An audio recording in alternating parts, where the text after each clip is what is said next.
Hey there, and welcome to your 2-Minute Money Manager. I'm your host, Stacey Johnson, and this answer is brought to you by MoneyTalksNews.com, serving up the best in personal finance news and advice since 1991. Today's question comes to us from Al. Al asks, do high-frequency anti-theft cards, i.e. shield cards, really work? Are they as good as RFID blocking sleeves?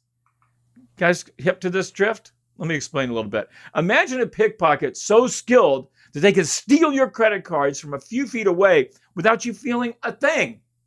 Well, according to some people hawking RFID protection, it's possible. In fact, they say anyone can theoretically pickpocket your plastic with an RFID card reader, no skill required.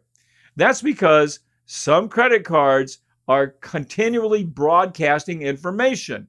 All a crook has to do is own the equipment that captures or skims that information.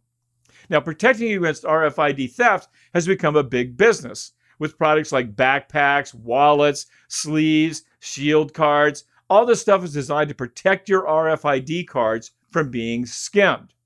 Let's back up a step, though. What exactly is RFID? RFID stands for radio frequency identification. Now, originally, this technology was used to track inventory. What RFID is doing is transmitting data through the air so it can be read by nearby contactless readers.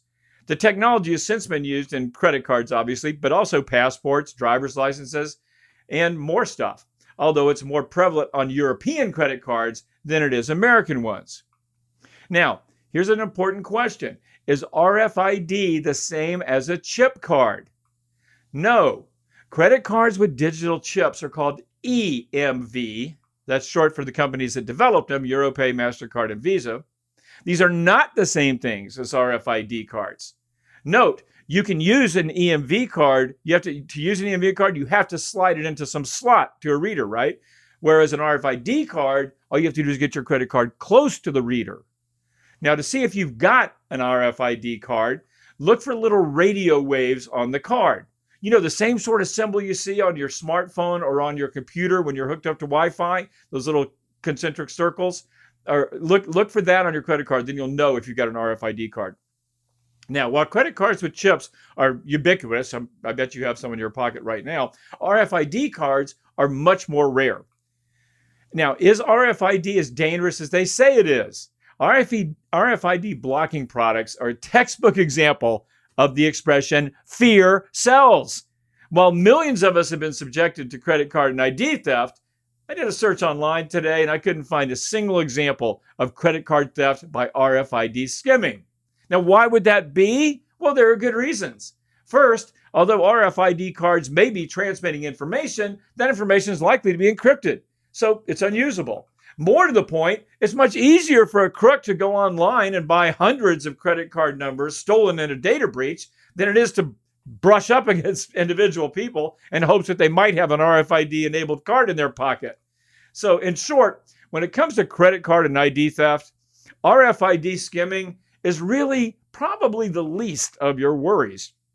And even if you are still worried about it, let me give you a super cheap solution. If you're still concerned about RFID theft, there's a way less elegant but just as effective prevention device. It's called aluminum foil. Wrapping your cards in foil will defeat an RFID skimmer. Some say even more effectively than these products that are designed for that purpose. Okay, guys, that's all I've got for you today. I really hope you learned something. If you want to know more about this topic, just visit me online at MoneyTalksNews.com. You can do a search for credit cards, and you can learn a ton more things. Thanks for spending a little time with me. There's a million podcasts out there. I'm really glad and honored that you chose mine. And if you like what you heard, do us both a favor. Subscribe and tell your friends to subscribe. Then, please review me. It takes you 1 second. Makes my mom proud. Thanks again, folks. I'm Stacey Johnson, and I'm going to see you right here next time.